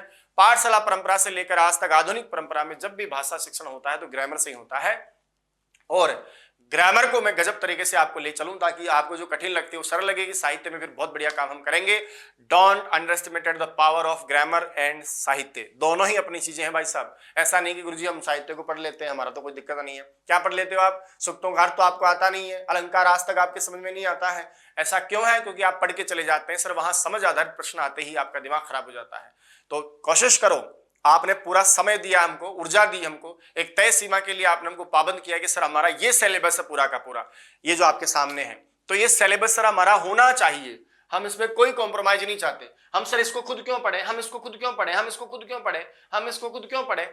भाई हमने आपसे वादा किया, उस वादे से आपने हम पर भरोसा किया, तो हम भरोसा नहीं तोड़ेंगे आपका। बहुत ईमानदारी से, भयंकर मेहनत के साथ मैं इस बार पढ़ाने वाला हूं। मैं ये चाहता हूं कि चारों तरफ हाहाकार मचे सर, चिल्ला चिल्ला कर आप कहें कि हमने संस्कृत सरस्वती परिवार के सानिध्य में तैयारी करी है, जब हमारी टॉप रैंक आई है। पिछली भर्ती परीक्षा में 2018 के बाद में सारी टॉप रैंक्स हमारे संस्थान, हमारे परिवार से आ रही है। यह हमारा गौरव का विषय है। 2018 की भर्ती परीक्षा में जितने भी टॉप रैंकर शिक्षा विभाग में और स्कूली विभाग में और सामान्य विभाग में रहे, वो सब हमने दिए हैं सर। 3, 4, 2 सारी जितने भी रैंक्स और प्रथम रैंक वाले हमारे सानिध्य में रहकर तैयारियां करे हैं। तो मैं बहुत धन्यवाद देता हूं मां सरस्वती का कि उस सरस्वती के आशीर्वाद से, गुरुजनों के उस तपस्या से और ईश्वर की कृपा से जो मुझ में सरस्वती का आशीर्वाद या वास हुआ है, जिसकी बदौलत आप इतना मान सम्मान और प्यार प्रेम हमको देते आए हैं। आप सभी का बहुत बहुत धन्यवाद। कल से क्लास हमारी नेक्स्ट जो आपकी रहेगी धुआंधार चलेगी सर, बहुत मजा आएगा आपको। 0 लेवल से उठाएंगे, इतना ज्ञान विज्ञान, इतना सिस्टम से एक तरीके से आपको देने का प्रयास करेंगे कि आप उलझेंगे नहीं, बल्कि उलझे हुए हैं तो सर सुलझते जाएंगे। और खुला चैलेंज है सर, क्लास के अंतिम क्षणों में जिस दिन अंतिम क्लास हो जाए, आपके जीवन में परिवर्तन ना आ जाए, ज्ञान में परिवर्तन नहीं आ जाए, अबोध में परिवर्तन नहीं आ जाए, आपके व्यवहार प्रयोग में परिवर्तन नहीं आ जाए, तो मैं समझूंगा कि मुझे अभी तक पढ़ाना आया नहीं है। लास्ट क्लास के दिन आपकी आंखों से आंसू छलकने चाहिए, और आंसू दुख के नहीं सर, सुखद अनुभूति के कि सर अब की बार वास्तव में संस्कृत पढ़ी है, किसी व्यक्ति का सानिध्य पाकर हमारे जीवन में क्रांतिकारी परिवर्तन आए हैं। आपकी जिंदगी की दिशा और दशा दोनों बदलनी चाहिए, उठने के तौर तरीके बदलने चाहिए, सोचने के तौर तरीके बदलने चाहिए। आप संस्कृत पढ़ रहे हैं सर, आपके व्यवहार में संस्कृत झलकनी चाहिए। ये सब आदर्श मैं अपनी वाणी से, अपने व्यवहार से, अपने शील चरित्र से आपके अंतर्मन में प्रवेश करवाने का प्रयास करूंगा। और यदि ये तो चलो ठीक है, सीखना सिखाना तो होगा, हम तो कॉमर्स वालों को संस्कृत सिखा के भेज देते हैं सर, आप तो संस्कृत वाले विद्यार्थी हैं, मुझे तो इसमें दिक्कत आनी नहीं है। लेकिन मेरा विशेष जो आग्रह है वो ये रहेगा कि आप अंतिम क्लास के दौर में जब जाएंगे तो आपके मन में संस्कृत के प्रति इतना प्यार प्रेम उमड़े कि यार मैं तो अब संस्कृत के लिए जीऊंगा, यही मेरी वास्तविक गुरु दक्षिणा होगी, यही मेरा वास्तविक संकल्प है जो उस दिन क्लास में पूरा होगा। आप सभी का बहुत बहुत धन्यवाद। आगामी कक्षाओं से आप पढ़ते रहे, हंसते रहे, मुस्कुराते रहे, ऊर्जा के साथ में, पूरे संकल्प दृढ़ निश्चय के साथ में अपने और अपनों के साकार को सच करने के लिए हम आगे बढ़ेंगे। किसी प्रकार के पूर्वाग्रह से, किसी प्रकार के भ्रम से दूर रहते हुए, किसी भी प्रकार की कोई भी समस्या आपके जीवन में आती है, आप व्हाट्सएप के माध्यम से, यूट्यूब क्लास के माध्यम से निःशुल्क जो हम लेते हैं, या अपने यहाँ चैट के माध्यम से आप मेरे सामने रख सकते हैं। आपकी कोई भी जिंदगी में पढ़ने के मामले में कोई बाधा आ रही है, किसी भी प्रकार की पारिवारिक, सामाजिक, आर्थिक कोई भी समस्या आपको आती है, आप आलसी हैं, पढ़ नहीं पा रहे, आप ऊर्जावान हैं, पढ़ना चाहते हैं, परिवार में कोई समस्या है, आर्थिक समस्या है, सामाजिक कोई दबाव है, किसी भी प्रकार की, लेकिन वो सिर्फ बाधा पढ़ाई के मामले में हो, आप निसंकोच आकर के संस्कृत सरस्वती परिवार के मुखिया से आप कहिएगा, यहाँ किसी को निराश ना किया गया है, ना किया जाएगा सर। बस आप लोग पढ़े। मेरा तो इतना सा सपना है कि संस्कृत आगे बढ़े, उस मां संस्कृत सरस्वती की सार्वदिक में सेवा कर सकूं, इसी में जीवन की सार्थकता है। उसी के लिए पिछले 5-7 साल से लड़ रहा हूं और लगातार लड़ता रहूंगा। एक दिन यदि 1 लाख बच्चों की भी मैंने ऐसी फौज खड़ी कर दी जो संस्कृत को दिल से प्यार प्रेम करना सीख जाएंगे, बस मेरा जीवन सार्थक हो जाएगा, धन्य हो जाएगा। इसी आशा और उम्मीद के साथ पढ़ते रहना। मेहनत मैं भी करूंगा, मेहनत आपको भी करना है। होड़ रखो, गुरुजी आगे भाग रहे हैं कि देखिए आप भाग रहे हैं, आप मुझसे ज्यादा मेहनत करने की होड़ रखो, मैं आपसे ज्यादा मेहनत की होड़ रखता हूं। देखते हैं पेपर 120 सवाल यूं चुटकी में निकल जाएंगे। ठीक है, तो कल से संज्ञा पठन क्लास स्टार्ट है आपकी, पढ़िएगा। बहुत बहुत शुभकामनाओं के साथ कि आपका पढ़ा हुआ मंगलादीनी मंगल मध्यानि मंगलांतानि च शास्त्राणि प्रथन्ते, और अध्येतार जो है उनको भी लागू हो। भगवान करे आपको खूब गुण लगे, मस्त रहो, पढ़ते रहो, सीखते रहो, रोजाना क्लास में मेरा मुखड़ा देखते रहो। धन्यवाद आप सभी का।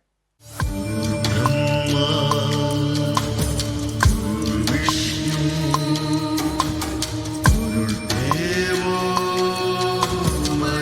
महेश्वरः।